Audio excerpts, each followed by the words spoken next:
Well, once again, I want to welcome Prime Minister Trudeau to the White House. We just completed a very productive meeting, although I regret to inform you that we still have not reached agreement on hockey, but it is not interfering with the rest of our bilateral relationship. As I said earlier, this visit reflects something we Americans don't always say enough, and that is how much we value our great alliance and partnership with our friends up north.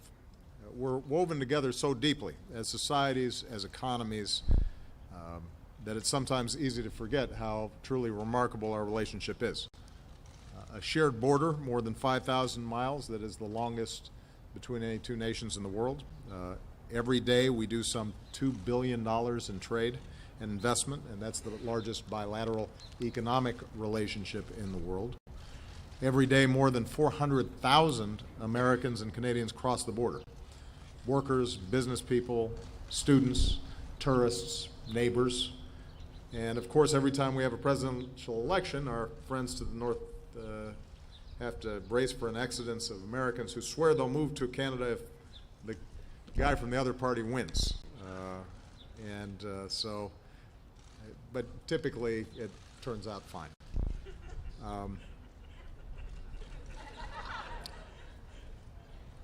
This is now my second meeting with Justin. I'm grateful that I have him as a partner. We've got a common outlook on what our nations can achieve together. He campaigned on a message of hope and of change. His positive and optimistic vision is inspiring young people. At home, he's governing with a commitment to inclusivity and equality. On the world stage, his country is leading on climate change and cares deeply about development. So from my perspective, what's not to like? Of course, no two nations agree on everything.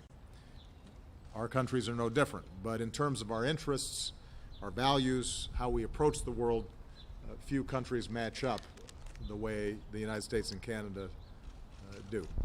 And given our work together today, I can say, and I believe the Prime Minister would agree, that when it comes to the central challenges that we face, our two nations are more closely aligned than ever.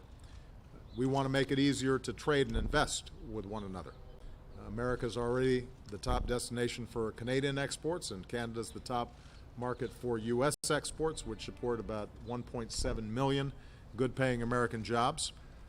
When so many of our products, like autos, are built on both sides of the border in an integrated supply chain, this co-production makes us more competitive in the global economy as a whole, and we want to keep it that way. So we've instructed our teams to stay focused on making it even easier for goods and people to move back and forth across the borders, including reducing bottlenecks and streamlining regulations.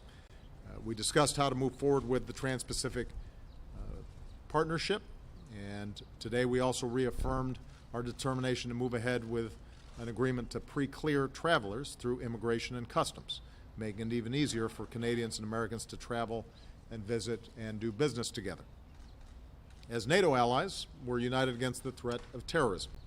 Canada is an extraordinarily valued member of the global coalition fighting ISIL, tripling its personnel to help train and advise forces in Iraq, stepping up its intelligence efforts in the region, and providing critical humanitarian support. We're working closely together to prevent the flow of foreign fighters, and today we agreed to share more information, including with respect to our no-fly lists and full implementation